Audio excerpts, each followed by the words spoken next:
Oh là là là là là là là, vous savez ce que j'ai fait dernièrement? J'ai enregistré un podcast. J'ai pas enregistré un podcast avec n'importe qui, mesdames et messieurs. Non, mais non, j'ai enregistré un podcast avec une personne qui s'appelle Harold Gardas. Donc pour ceux qui ne connaissent pas Harold, c'est le fondateur d'une agence de production qui s'appelle Comme Vidéo. Et Comme Vidéo, c'est une agence qui est passée de 0 à un peu plus de 2 millions d'euros de chiffre d'affaires sur 2 ans. Bonjour et bienvenue sur Vidéaste Freelance, un des seuls endroits du web où l'on parle entrepreneuriat vidéo. On va commencer tout de suite avec les 6 points marquants du podcast avec Harold que j'ai vraiment adoré, où j'ai vraiment envie de revenir dessus en vidéo sur YouTube pour vous expliquer des éléments de communication, des éléments d'entrepreneur qui vous aideront vraiment à lancer et développer votre agence de création vidéo. Mais avant d'aller plus loin, sachez qu'on a enregistré une vidéo de plus d'1h30 avec Antoine où l'on revient sur des tas de stratégies qui vous permettront de lancer et développer votre agence de création vidéo. Et aussi on en profite pour vous présenter le programme que l'on propose qui s'appelle Les Vidéopreneurs et qui aide aujourd'hui plus d'une cinquantaine de vidéastes à lancer et développer leur agence de création vidéo. Le lien est dans la description, je vous laisserai regarder tout ça. On continue. Le premier point marquant chez Com, ça a été cette idée de l'offre à 1000 euros. En fait, c'est pas intéressant de savoir le prix de l'offre, mais c'est d'avoir une offre de lancement, un truc très identifiable où on dit voilà notre offre et voilà notre prix plancher. Ça, c'est notre prix plancher. Nous, on est capable de t'accompagner pour la somme modique de 1000 euros. Et en fait, d'un point de vue communication, c'est assez fort puisque tout d'un coup, on peut se projeter, quand on est à la place du client, en tout cas, on peut se projeter en disant ok, je paye 1000 euros, j'ai ça, j'ai ça, j'ai ça. C'est très clair, est-ce que c'est bon pour moi ou non? C'est top. Donc Harold a créé cette vidéo à 1000 euros où les marges étaient très ric-rac. Mais en fait, la contrepartie de ça, c'est qu'il demandait au client de co-participer justement à la création de sa vidéo en disant bah voilà, au lieu qu'on aille dans un studio, on va aller de chez toi, dans ton appart ou dans tes bureaux. Au lieu que ce soit des figurants ou des acteurs, ça va être tes potes qui vont être là et on va comme ça diminuer les coûts. Si bien qu'en fait, toi, tu es un solopreneur, tu viens de débuter ton activité, tu as envie d'avoir une super vidéo pour communiquer. Ok, on est capable de te la faire à 1000 euros et du coup, c'est une somme qui est beaucoup moindre que d'autres agences de prod.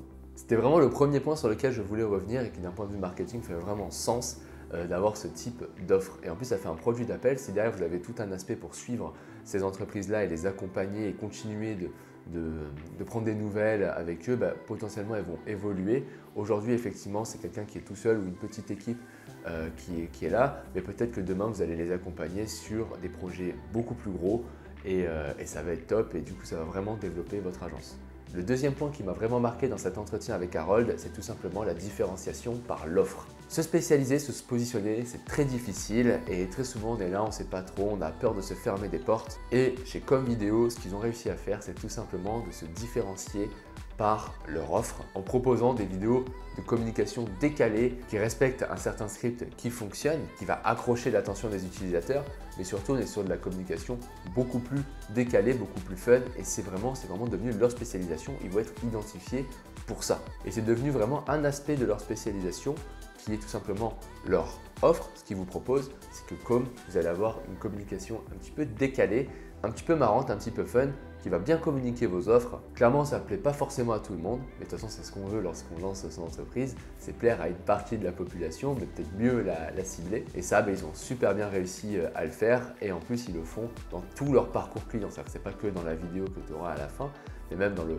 parcours client général, ça va être très détente. Et l'expérience utilisateur, comme le disait dans le podcast Harold, c'est extrêmement important. Le troisième point que j'ai trouvé top dans mon entretien, c'est ce processus d'itération qu'ils ont chez Comme Vidéo. Parce que en fait, forcément, c'est assez admis qu'au début, ça va pas être parfait. C'est-à-dire que dès que vous allez travailler avec quelqu'un, il va y avoir des petits couacs, des petits trucs qui pourraient être mieux faits. Et c'est pas grave. Il y a une chose qu'il faut admettre et qui est malheureuse, qui est triste, mais qui est obligatoire, c'est qu'en fait, le premier client va servir à mieux gérer le deuxième client. Ce deuxième client va aussi être utile pour mieux gérer le troisième client et ainsi de suite. Mais il faut avoir ce processus d'itération, c'est-à-dire de dire ok, on fait, on teste, on apprend et on voit ce qu'on peut corriger. Et d'ailleurs, dans le programme Les Vidéopreneurs ou même dans nos contenus, on vous parle souvent de plans de 3 mois. Et ça, c'est super important parce que ça permet vraiment de déterminer ce qui a fonctionné, ce qui n'a pas fonctionné, corriger ce qui n'a pas fonctionné ou peut-être même l'éliminer et au contraire se dire ça a vachement bien marché, il faut appuyer là-dessus clairement. Et c'est quand même intéressant de mettre dans vos processus, dans vos tâches, un moment où vous pouvez réfléchir de manière globale à votre structure, à comment fonctionne votre entreprise pour justement corriger un petit peu les couacs et améliorer ce qui ne fonctionne pas pour avoir vraiment une expérience client au top et de manière générale une entreprise au top. Le quatrième point qui vaut le coup d'être rappelé ici, c'est qu'il n'y a pas besoin d'être formel avec vos clients. C'est-à-dire que lorsque vous envoyez un mail pour prospecter un nouveau client, signaler votre existence, vous pouvez vous permettre d'aller écrire des mails qui vont vraiment aller connecter avec votre prospect. Je ne sais pas moi, si la personne elle aime les montres, mais parlez de montres, mais faites des blagues sur les montres, faites des trucs qui font que la personne, quand elle va lire le mail, elle va se dire waouh, tu vois, le mec m'a fait passer un bon moment juste en lisant un mail. Et ce côté un petit peu fun, un petit peu décalé peut se retrouver dans chaque étape de votre système commercial. Il faut être à l'aise avec ce côté un petit peu moins formel, il faut l'assumer. Aujourd'hui, de toute façon, vous êtes un indépendant, vous êtes un vidéaste, vous êtes un créatif. Cette créativité, je pense, ça peut être une vraie force qu'elle se retrouve dans votre système commercial, autant dans la prospection que dans l'entretien client, que dans votre expérience terrain avec le client, que dans les vidéos peut-être que vous lui proposez, dans les suivis que vous pouvez lui proposer derrière. C'est un point qu'il fallait rappeler et qui peut vraiment vous aider. Le cinquième point que j'ai trouvé intéressant, c'est tout simplement de se rappeler d'une chose, c'est que vos clients actuels, ils ne connaissent rien à la vidéo. Alors oui, possiblement vous travaillez avec des agences de production qui connaissent pas mal de choses à la vidéo. Mais dans une certaine globalité, ils ne connaissent pas forcément la vidéo, le média, les prix, comment ça marche. Et donc du coup, c'est vrai que ça peut paraître des fois absurde quand le client réagit comme ça, quand vous dites 1000 € la vidéo, pour lui ça a coûté 100 € et pas plus. Et on peut très facilement être tenté de lui dire non mais sans déconner, 100 € tu m'as pris pour un pigeon. Alors qu'en réalité, ils sont dans une position où tout simplement ils ne connaissent pas le prix d'une vidéo, ils ne savent pas pourquoi ça coûte cher. Il faut se rappeler en fait, et c'est comme nous, par exemple demain, vous demandez un devis pour un truc que vous n'avez jamais fait à un prestataire, je ne sais pas moi, création de site web ou développement ou quoi, on vous sort un devis qui vous semble aberrant, mais en fait, il faut se rappeler tout simplement que c'est normal, vous n'avez pas la connaissance et vous avez besoin peut-être d'être un peu éduqué sur pourquoi ça coûte cher. Dans la vidéo, c'est pareil. Les gens, ils ne savent pas vraiment pourquoi ça coûte cher. En fait, ils ne connaissent même pas les prix pratiqués dans ce milieu, à part peut-être les agences de production ou certaines personnes qui ont l'habitude de travailler avec des vidéastes. Mais la grande majorité, vous dites dans leur tête combien ça coûte une vidéo, ils peuvent vous dire un truc genre 200 €, quoi, quelque chose comme ça. Il faut avoir cette étape un petit peu d'éducation, d'expliquer en fait comment ça marche la vidéo. Pareil, il y a beaucoup d'idées reçues autres qui ne sont même pas liées au prix sur la vidéo, qui sont, on n'a pas parlé avec Carole, mais ça vaut le coup de le dire ici, les formats. Il y a des gens par exemple pour eux c'est très admis, qui vont faire une vidéo et ils vont la décliner sur tous les réseaux sociaux, ça va fonctionner. Alors que pas du tout. Il y a quand même des formats qui fonctionnent, des styles, je veux dire même dans le texte, dans l'accroche, dans comment on va réaliser la vidéo, qui vont mieux marcher sur Instagram, qui vont mieux marcher sur LinkedIn, qui vont pas du tout marcher sur YouTube par exemple. Par exemple, quand quelqu'un vous dit, bah voilà, moi je vais être beaucoup plus visible sur les réseaux sociaux et qui vous propose de faire des interviews, ok, alors c'est pas du tout la bonne façon de faire parce qu'une interview, en l'état, c'est pas quelque chose qui va aller driver comme ça du trafic. Si jamais tu vas aller driver du trafic par exemple sur YouTube, c'est beaucoup mieux d'aller viser des mots-clés, des trucs comme ça, pour aller justement choper les trafics qu'il y a sur ces mots-clés pour les ramener vers ta plateforme ou vers ta solution en tout cas que tu es en train d'essayer de vendre. Sur les réseaux sociaux, c'est mieux de peut-être faire un truc un peu plus dynamique, qui parle un petit peu moins de ton offre, mais un truc qui va vraiment aller capter l'attention et multiplier les partages. Sur Instagram, LinkedIn, ça va être des formats très courts qui vont fonctionner. Par exemple, les réels sur Instagram, c'est un truc de fou, c'est vraiment mis en avant. Et du coup, on a tout intérêt à réaliser des réels, à orienter le client vers là, en tout cas dans le cas où il veut de la visibilité sur les réseaux, plutôt qu'un autre format type publication ou des choses comme ça. Et sur YouTube, c'est pareil. Il y a des formats, si jamais on veut faire du mot-clé, il faut éviter à tout prix le truc un peu rincé. Voilà, on veut quelque chose de dynamique, on veut une figure forte, on veut quelqu'un qui parle face caméra, qui explique les choses, peut-être en mode reportage. Enfin voilà, on veut ce genre de format-là.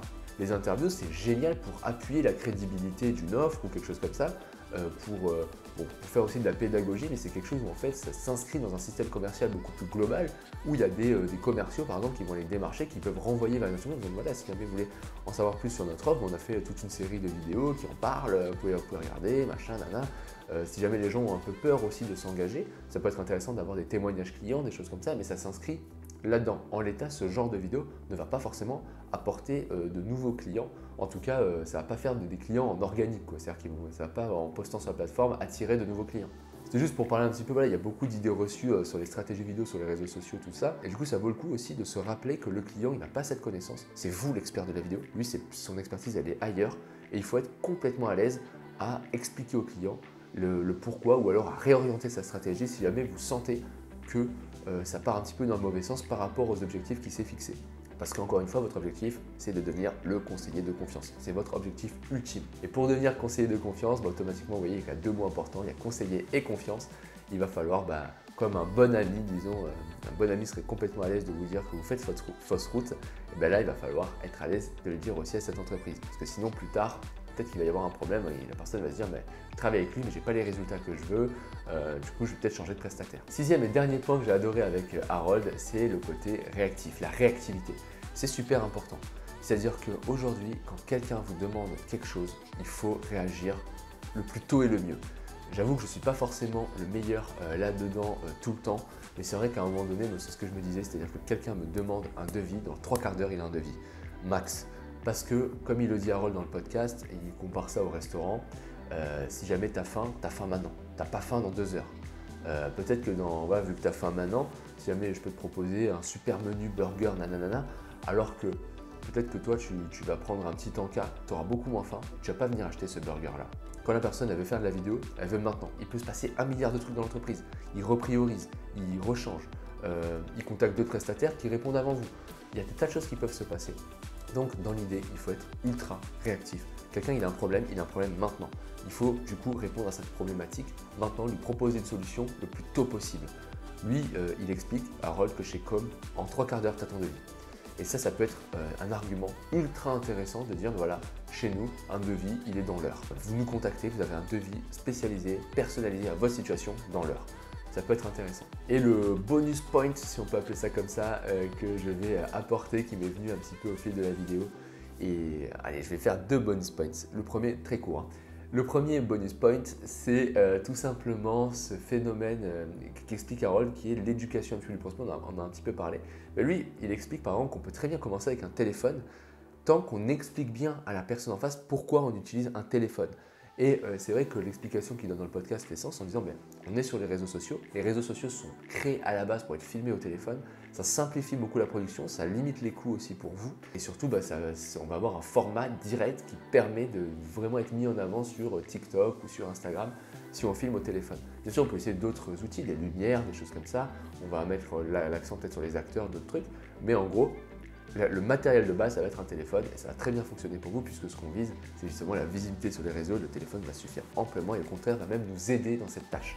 Donc en fait, cette étape éducation, elle peut être super intéressante et ça répond un petit peu à cette problématique du matériel. Est-ce qu'il faut un matériel de fou pour se lancer ou non voilà. Ça dépend beaucoup des secteurs d'activité, mais comme dit Harold, il dit ok, lui il a une boîte quand même qui fait plus de 2 millions d'euros de chiffre d'affaires, il vous dit on peut se lancer avec un téléphone, il n'y a vraiment pas de problème. Et ça amène un petit peu au deuxième point bonus, c'est qu'Harold à la base, il n'est pas vidéaste. Harold, à la base, il ne connaissait rien à la vidéo. Il s'est lancé, il a trouvé un associé là-dedans, il a vu une belle opportunité de créer son agence de production vidéo. D'ailleurs, ce qui répond aussi à la question de est-ce que le marché est saturé, Harold vous répond que non, qu'il y a plein d'opportunités puisque lui s'est lancé là-dedans. Et lui s'est occupé uniquement de la partie commerciale. Et voilà, ça a très très bien fonctionné pour eux. Mais Harold, c'est vraiment ce que j'appelle un vidéopreneur. Et aujourd'hui, s'il y a bien une compétence primordiale à avoir lorsqu'on lance son activité, c'est pas la vidéo, c'est ce côté un petit peu entrepreneur de la vidéo, vidéopreneur sur lequel il va falloir se former parce qu'en fait, le calcul il est assez simple d'un point de vue un petit peu entrepreneuriat. C'est que des gens qui savent vendre des vidéos, il n'y en a pas beaucoup. Il n'y en a vraiment pas beaucoup. Par contre, des vidéastes qui savent faire de la vidéo, il y en a plein. Donc c'est très simple de savoir vendre de la vidéo et de recruter des vidéastes qui vont aller faire les vidéos à votre place. Par exemple, dans le cas où vous ne savez pas faire de la vidéo, mais ce sera quelque chose qui sera beaucoup plus intéressant, une compétence qui sera beaucoup plus importante dans votre cas. Donc vous avez déjà la compétence vidéo, donc c'est génial parce que vous n'avez même pas besoin d'embaucher qui que ce soit, vous pouvez faire les prestations vous-même.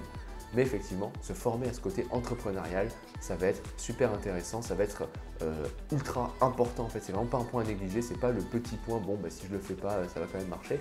Non, en général, ça ne marche, ça ne décollera pas. Je vous le dis parce que c'est un cas qu'on a très régulièrement dans les vidéopreneurs avec les appels que l'on peut proposer. D'ailleurs, la transition est toute trouvée.